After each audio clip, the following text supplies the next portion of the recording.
चुनाव से पहले देश में लागू हुए सीएए को लेकर जारी है सियासी वार पलटवार। 9 सेकंड न्यूज में अब इसी से जुड़ी खबरें देखिए।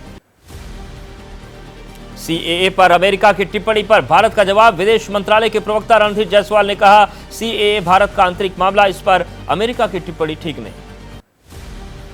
सीएए पर विपक्ष की बयानबाजी पर बोले केंद्रीय मंत्री वीके सिंह, कहा लोगों को गुमराह करने की हो रही कोशिश। सीएए देश के किसी नागरिक से नहीं रखता ताल्लुक, विपक्ष पर राजनीति करने का आरोप।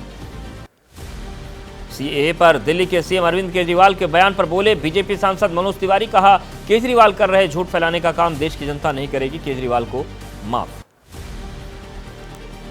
सीएए आने के बाद पाकिस्तान से आए हिंदू परिवार को जगी आस। तिरसा में रह रहे 550 हिंदुओं को भारत की नागरिकता मिलने की जगी उम्मीद। 3 दशक से वीजा के सहारे भारत में रह रहे कई परिवार।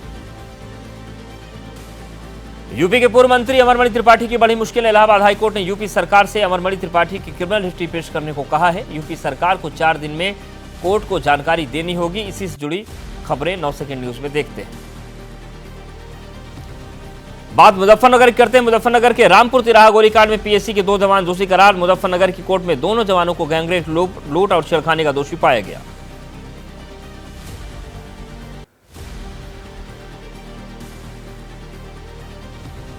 एक तरफा प्यार में एक सनकी आशिक ने बड़े गुनाह को अंजाम दिया।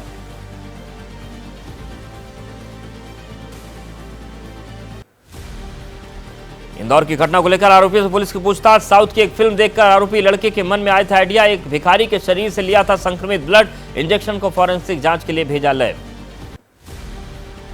मुंबई पुलिस ने पकड़ा फर्जी कॉल सेंटर। कोलकाता से ऑपरेट हो रहा था कॉल सेंटर। 7 आरोपी गिरफ्तार। गिरोह के पास से 50 लाख कैश बरामद। 27 मोबाइल भी जब्त किए गए।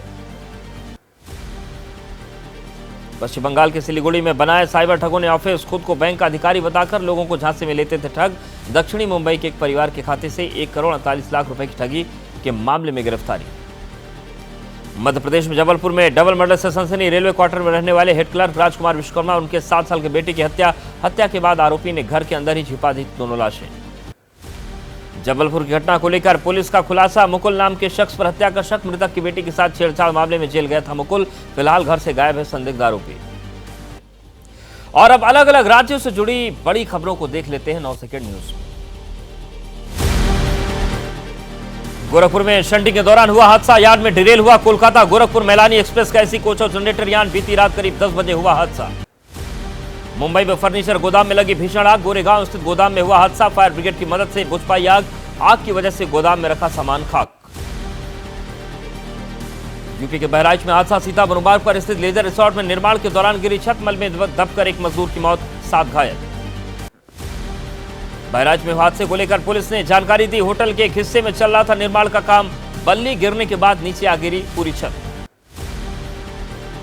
गाजियाबाद में ध्वस्त हुई पुलिया। कुछ ही महीने पहले कराई गई थी पुलिया की मरम्मत। पुलिया का बीच का हिस्सा धंसा। रेलवे स्टेशन जाने वाले लोगों को सबसे ज्यादा मुश्किलें। गोरखपुर में 3 छात्रों की नदी में डूबने से मौत। राप्ती नदी में नहाने गए थे तीनों लड़के। रेस्क्यू टीमों ने नदी से बरामद किए शव। तीनों लड़कों ने इसी साल दी थी 10वीं की परीक्षा। जम्मू कश्मीर के पुंछ में भालू ने किया युवक पर हमला। भालू के हमले में युवक गंभीर रूप से घायल। हालत गंभीर होते देख किया गया हायर सेंटर रेफर। बेंगलुरु के कई इलाकों में पानी का संकट। कई जगह बूंद बूंद पानी को मोहताज हुए लोग। राज्य सरकार ने 223 तहसीलों में सूखा घोषित किया। 4 दशक का सबसे बड़ा जल संकट। और बात करते हैं खेल की खबरों की। विमेंस प्रीमियर लीग के एलिमिनेटर मैच में मुंबई की हार। रॉयल चैलेंजर्स बेंगलुरु ने मुंबई को 5 रनों से मात दी। बेंगलुरु की टीम ने 20 ओवर में बनाए थे 135 रन। आरसीबी ने टॉस जीतकर पहले बैटिंग की थी। लक्ष्य का पीछा करने उतरी मुंबई की टीम। 20 ओवर में महज 130 रन नहीं बना पाई। हरमनप्रीत कौर और अमेलिया कर की 52 रन की साझेदारी भी रोक नहीं पाई हार। विमेंस प्रीमियर लीग के फाइनल में अब दिल्ली कैपिटल्स और बेंगलुरु की टीम की होगी भिड़ंत। दिल्ली के अरुण जेटली स्टेडियम में 17 मार्च को शाम 7:30 बजे खेला जाएगा मुकाबला।